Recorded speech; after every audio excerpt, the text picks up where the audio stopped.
आज हम पढ़ेंगे रिलेशनशिप बिटवीन, एक तो एंगुलर मोमेंटम का क्या रिलेशनशिप होता है मोमेंट ऑफ इनर्शिया के साथ, और फिर टॉर्क का क्या रिलेशनशिप होता है वही मोमेंट ऑफ इनर्शिया के साथ। लेकिन उससे पहले मैं आपको बता दूं कि मोमेंट ऑफ इनर्शिया क्या होता है। देखो, जब भी कोई मोशन लीनियर मोशन हो, एक लाइन में जब स्ट्रेट लाइन में मोशन होता है ना, उसको लीनियर मोशन बोलते हैं। उस टाइम बॉडी की ऐसी प्रॉपर्टी जो उसको, अगर तो वो रेस्ट में है तो उसको रेस्ट में ही रहने दे, अगर वो लीनियर मोशन की स्टेट में है तो उसको उसी मोशन वाली स्टेट में ही रहने दे जब तक फोर्स को अप्लाई ना किया जाए। उस प्रॉपर्टी को हम इनर्शिया कहते हैं। लेकिन वो लीनियर मोशन की मैं बात कर रहा हूं। तो अगर बॉडी सर्कुलर मोशन में घूमती है तो वैसे ही घूमती रहे, रेस्ट में तो होगी नहीं। देखो, सर्कुलर मोशन अगर बॉडी ऐसे कर रही है, ठीक है, उसको रेस्ट में करो तो वो बॉडी नीचे गिर जाएगी। इसका मतलब कि उसको मोशन करते रहना है। तो बॉडी अपनी कंटिन्यूस मोशन की स्टेट में अगर रहती है ना, तो उसके अंदर की उसी खूबी को, उसी प्रॉपर्टी को क्या बोलते हैं? Moment of inertia. पहले क्या बोलते थे? Simple inertia of motion. मतलब मोशन में बॉडी की इनर्शिया का क्या मतलब है, बॉडी की प्रॉपर्टी का क्या मतलब? वो बॉडी की प्रॉपर्टी जिसमें वो अपनी ही स्टेट में रहे, चाहे वो रेस्ट में हो चाहे वो मोशन में हो, तो उसी स्टेट में रहने वाली खूबी को क्या बोलते हैं? मोमेंट ऑफ, यहां पे मोमेंट ऑफ इनर्शिया। लेकिन वहां बोलते थे सिंपल, उसको इनर्शिया का नाम देते थे आप। ओके, आज मोमेंट ऑफ इनर्शिया आपको समझ में आ गया। इसी तरह से एंगुलर मोमेंटम क्या है? Linear momentum, linear momentum product of mass and velocity, the quantity of motion contained in a body is called it is a simple linear momentum। लेकिन एंगुलर मोमेंटम क्या है? एंगुलर मोमेंटम असल में product होता है किसका? उसी लिनियर मोमेंटम को अगर आप परपेंडिकुलर डिस्टेंस से मल्टीप्लाई कर दो, वो परपेंडिकुलर डिस्टेंस कौन सा होगा? देखो, मैंने बोला कि moment of inertia circular path में घूमने वाली बॉडी के लिए। अब इसी तरह एंगुलर मोमेंटम उस बॉडी के लिए जो बॉडी एंगुलर, एक सर्कुलर पाथ में घूम रही है, उसके लिए हम इसका एंगुलर मोमेंटम की बात करते हैं। ठीक है, अगर कोई बॉडी सर्कुलर पाथ में घूम रही होती है तो हमें इस तरह तो हम बोल सकते हैं सर्कल बन रहा है। जब सर्कल बन रहा है तो उसका कोई रेडियस भी होगा। अगर उसका रेडियस भी होगा तो रेडियस हमेशा टेंजेंट के साथ 90 डिग्री का एंगल बनाता है। ठीक है, और यहां मैंने आपको क्या बोला कि मोमेंट ऑफ इनर्शिया ये प्रोडक्ट के इक्वल होता है। किसके प्रोडक्ट के? एक तो उसका मास, एक उसका डिस्टेंस, वही परपेंडिकुलर वाला। क्यों परपेंडिकुलर वाला? क्योंकि टेंजेंट के साथ हमेशा परपेंडिकुलर बनाता है। कौन? रेडियस। रेडियस की बात क्यों की? क्योंकि ये मोशन कौन सा है? Circular motion. सर्कुलर मतलब सर्कल बनाने वाला, तो सर्कल का तो रेडियस होता ही है और वो परपेंडिकुलर होगा ही होगा। ठीक है, ऐसी बात है ये। इसलिए परपेंडिकुलर डिस्टेंस, और मैं एंगुलर मोमेंटम की बात करता हूं, दो ही चीजें हैं। एक तो एंगुलर मोमेंटम, इसे एंगुलर मोमेंटम की, एक तो लीनियर मोमेंटम, और साथ में उसके परपेंडिकुलर डिस्टेंस को मल्टीप्लाई कर दो, जो चीज आपके पास बनेगी वो एंगुलर मोमेंटम होगा। अब रिलेशनशिप निकालते हैं किसके बीच में? उसी एंगुलर मोमेंटम और मोमेंट ऑफ इनर्शिया के बीच में। फिर हम टॉर्क और एंगुलर, उस मोमेंट ऑफ इनर्शिया के बीच में रिलेशनशिप निकालेंगे। ओके, तो सबसे पहले relationship between angular momentum end moment of inertia. देखो, सबसे पहले एंगुलर मोमेंटम हम जानते हैं आर क्रॉस पी, ये होता है परपेंडिकुलर डिस्टेंस आर, और पी क्या हो गया? Linear momentum. ठीक है, उसके प्रोडक्ट के इक्वल होता है ये। कौन? Angular momentum. तो हमने लिखा L is equal to r cross p, लिख दिया। अब आगे देखो, L की जगह मैंने L लिख दिया। अब फिर को ध्यान से सुनेंगे आप।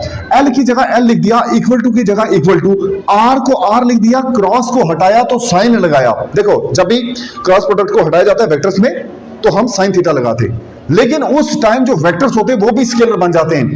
क्रॉस हटाओ, साइन लगाओ, वेक्टर्स को हम स्केलर बनाएंगे यहां पे। तो जो आर और पी के ऊपर वेक्टर था वो स्केलर बन के आर पी सिंपल आ गया, उसको मैग्नीट्यूड आ गया। अब वो वेक्टर नहीं, अब स्केलर बन गया, साथ में साइन थीटा आ गया। अब देखो, ये जो आर है, आर एक परपेंडिकुलर डिस्टेंस है पी के साथ। जब परपेंडिकुलर डिस्टेंस होता है तो हमेशा 90 डिग्री का एंगल बनेगा। जब 90 डिग्री का बनेगा मतलब आपस में दोनों क्या है?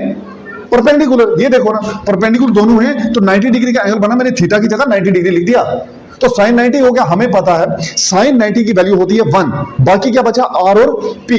यहां पे है आर पी और साइन 90 की वैल्यू होती है 1, हमने लिखी ही नहीं। तो यहां देखो, आर की जगह आर, पी होता है मोमेंटम। तो मोमेंटम कौन सा? Linear momentum. तो लीनियर मोमेंटम होता है p is equal to m v. तो जहां जहां पी है वहां एम वी लिख दो। ये पी था, मैंने एम वी लिख दिया, तो बना r m v, which implies l की जगह एल, इक्वल टू का इक्वल टू, आर का आर, एम का एम। अब सुनो, जो लीनियर वेलोसिटी होती है उसका अगर हम एंगुलर वेलोसिटी के साथ रिलेशन देखें तो एंगुलर वेलोसिटी को परपेंडिकुलर डिस्टेंस से मल्टीप्लाई करने पर लीनियर बन जाती है। तो मतलब बात वही यहां पे कि अगर ये ओमेगा क्या है पता आपको? ओमेगा है एंगुलर वेलोसिटी, ये है v लीनियर वेलोसिटी। तो एंगुलर वेलोसिटी को जब r से परपेंडिकुलर डिस्टेंस से मल्टीप्लाई करते हैं ना, तो वो v यानी कि लीनियर वेलोसिटी बन जाती है। r से मल्टीप्लाई करने पर एंगुलर भी क्या बन जाता है? लीनियर। एंगुलर लीनियर बन जाता है जब r से मल्टीप्लाई परपेंडिकुलर डिस्टेंस से मल्टीप्लाई। तो ये देख लो मैंने यही किया, r ओमेगा v के इक्वल, r ओमेगा v के इक्वल होता है इसलिए डाल दिया। ठीक, r m, ये देखो r m आ गया, बाकी ठीक है। m को निकालो बाहर, निकाल दिया। r और r कितने r हो गए? r की पावर 2, r स्क्वायर हो गया तो लिख दिया r स्क्वायर। ओमेगा बचता है तो साथ में लिख दिया।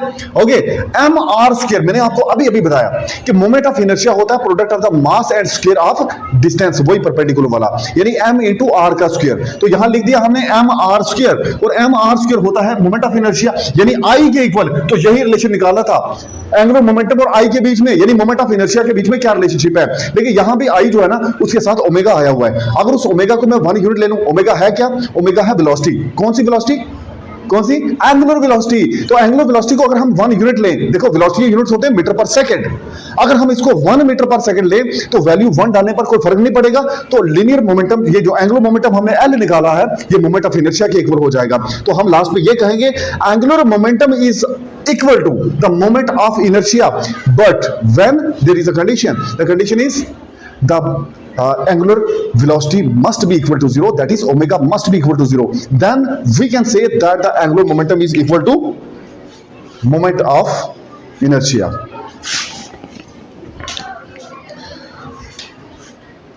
तो ये हमने फाइंड किया एंगुलर मोमेंटम और मोमेंट ऑफ इनर्शिया के बीच में क्या रिलेशनशिप होता है। चलो अब हम करते हैं, एंगुलर मोमेंटम तो हो गया, टॉर्क का क्या रिलेशनशिप है मोमेंट ऑफ इनर्शिया और टॉर्क का आपस में क्या रिलेशनशिप। चलो देखो, सबसे पहले हमें पता है कि टॉर्क क्या होता है। इक्वल एंड अपोजिट फोर्सेस की वजह से एक कपल बनता है। Pair of equal and opposite forces forms a couple, और उस कपल की रोटेशन को, यानी उस पेयर की रोटेशन को हम बोलते हैं टॉर्क। ओके, तो उस टॉर्क और मोमेंट ऑफ इनर्शिया के बीच में क्या रिलेशनशिप है, चलो फाइंड करें।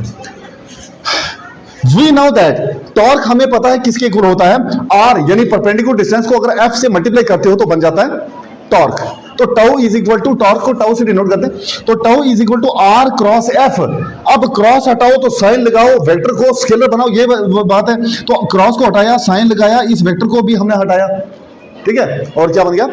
स्केलर बन गया, वेक्टर का स्केलर। तो बस बना ये tau is equal to r f sine 90। तो साइन 90 होता है 1 के इक्वल, यहां पे हमने इसकी 1 डाल दिया, आर एफ बन गया, आर एफ बन गया, आर एफ बन गया, आर एफ। तो इसलिए देखो आर का तो आर है, फोर्स होती है मास इनटू एक्सेलरेशन, न्यूटन का second law, f is equal to m a. तो जहां जहां एफ था वहां मैंने एम ए डाल दिया, एफ की जगह एम ए डाल दिया। आर का तो आर ही रहा, आर का आर रहा, एम का एम रहा, लेकिन एक्सेलरेशन ये लीनियर एक्सेलरेशन है, हमने दिखानी है इसको एंगुलर एक्सेलरेशन। तो एंगुलर एक्सेलरेशन मैंने आपको बोला, एंगुलर एक्सेलरेशन को आर यानी परपेंडिकुलर डिस्टेंस से मल्टीप्लाई करोगे तो वो लीनियर बन जाएगा। ओमेगा यानी कि जो एंगुलर वेलोसिटी थी उसको अगर r से मल्टीप्लाई करोगे तो वो लीनियर वेलोसिटी बन जाएगी, यानी v बन जाएगी। यहां पे तो एक्सेलरेशन लीनियर वाली कौन सी है? a है। तो एंगुलर एक्सेलरेशन कौन सी है? अल्फा। तो अल्फा को जब आप परपेंडिकुलर डिस्टेंस से मल्टीप्लाई करते हो तो वो क्या बनेगा? एंगुलर एक्सेलरेशन से क्या बन जाएगा? Linear acceleration. तो यही मैंने किया, ये जो a था लीनियर वाला, लीनियर बनता है एंगुलर को r से मल्टीप्लाई, एंगुलर एक्सेलरेशन को मैंने अल्फा ले लिया, r से मल्टीप्लाई करते हैं तो ये बनेगा लीनियर एक्सेलरेशन। तो r m ये बन गया आपके पास, r 2 है तो स्क्वायर लिख दो ना, m मास है, r 2 है तो r का स्क्वायर, अल्फा का अल्फा, m r स्क्वायर। अभी मैंने बोला यहाँ पे m r स्क्वायर किसके इक्वल होता है? i के इक्वल, तो लिख दो i, अल्फा का अल्फा, i अल्फा। तो यही है रिलेशनशिप किसके बीच में? टॉर्क और मोमेंट ऑफ इनर्शिया के बीच में। लेकिन यही टॉर्क मोमेंट ऑफ इनर्शिया के इक्वल हो जाता है अगर ये एंगुलर एक्सेलरेशन जो ना वो 1 मीटर पर सेकंड स्क्वायर हो। अगर वो 1 यूनिट हो जाए ना तो ये दोनों बराबर हो जाते हैं। फर्क सिर्फ किसका है? इसी का ना, अल्फा का। अल्फा अगर हट जाए तो टाउ किसके? आई के इक्वल हो ही जाना है, ठीक है। लास्ट क्वेश्चन रह गया आपका, ये है कि कंजर्वेशन, एंगुलर मोमेंटम की कंजर्वेशन, जिस तरह लीनियर मोमेंटम की कंजर्वेशन थी ना, यहां पे भी एक प्रिंसिपल है, law of conservation of angular momentum. मतलब कि देखो, जब एंगुलर मोमेंटम की बात है तो बॉडी सर्कुलर पाथ में घूम रही है, तो सर्कुलर पाथ में घूम रही है, वही रेडियस, वही फोर्स, वही मोमेंटम, वही लीनियर मोमेंटम, उसको मल्टीप्लाई करना परपेंडिकुलर के साथ तो बन गया एंगुलर मोमेंटम। लेकिन यहां पे देखो, जब बॉडी कोई एंगुलर मोमेंटम है, सबसे पहले ना ये देखो कि इसका प्रिंसिपल होता क्या है, ये कंजर्वेशन ऑफ एंगुलर मोमेंटम है क्या? कंजर्वेशन ऑफ एंगुलर मोमेंटम का मतलब होता है कि टॉर्क जब तक अप्लाई ना करोगे तो उसका एंगुलर मोमेंटम सेम ही रहेगा, यही उसकी कंजर्वेशन है। मतलब कि टॉर्क अगर आप अप्लाई नहीं कर रहे, यानी फोर्स नहीं अप्लाई कर रहे, तो वो बॉडी वैसी ही रहेगी, उसका एंगुलर मोमेंटम सेम ही रहेगा। तो ये सेम रहने को कांस्टेंट बोलते हैं, कांस्टेंट रहते हैं। तो कांस्टेंट रहने का ही मतलब हुआ, कांस्टेंट रहने का ही मतलब हुआ कि इसका जो एंगुलर मोमेंटम है वो कंजर्व्ड है, उसी conservation, law of conservation of angular momentum. तो ये है, ठीक है। सबसे पहले यहां पे आप जानते हैं dl by dt is equal to tau, यानी अगर एंगुलर मोमेंटम और टॉर्क के बीच में रिलेशनशिप आप जानते हो, ये मैंने पहले ड्राइव कर भी करके आपको दिखाया हुआ है। तो dl by dt is equal to tau, क्या मतलब एंगुलर मोमेंटम का डेरिवेटिव जो है वो टॉर्क के इक्वल होता है, तो ये टाउ के इक्वल हो गया। अब dl by, मैंने बोला कि टॉर्क अप्लाई अगर नहीं करोगे तो टाउ जीरो होगा, तो टाउ की वैल्यू अगर जीरो है तो dl by dt जीरो होगा ना। तो dl by dt का जीरो का होने का मतलब यह हुआ कि एंगुलर मोमेंटम का डेरिवेटिव जीरो है। जब किसी का डेरिवेटिव जीरो होता है ना, वो खुद कांस्टेंट होता है, इसलिए एंगुलर मोमेंटम क्या रहा, कांस्टेंट। यही तो मैंने फाइंड करना था, एंगुलर मोमेंटम कांस्टेंट रखना था मुझे, क्योंकि टॉर्क अगर अप्लाई नहीं कर रहे तो क्यों टॉर्क नहीं अप्लाई कर रहे, टॉर्क है जीरो, देखो जीरो ले लिया मैंने। If no torque is applied to the body then it is equal to zero. So torque अगर जीरो होगी तो एंगुलर मोमेंटम का डेरिवेटिव जीरो हो गया। अगर डेरिवेटिव जीरो है किसी का तो वो खुद से क्या होगा, कांस्टेंट होगा। तो आज हमने क्या पढ़ा, सबसे पहले एंगुलर मोमेंटम और मोमेंट ऑफ इनर्शिया के बीच में क्या रिलेशनशिप है हमने वो फाइंड किया, टॉर्क और मोमेंट ऑफ इनर्शिया के बीच में क्या रिलेशनशिप है हमने वो फाइंड किया, और लास्ट हमने देखा कि व्हाट इज द प्रिंसिपल और law of conservation of angular momentum.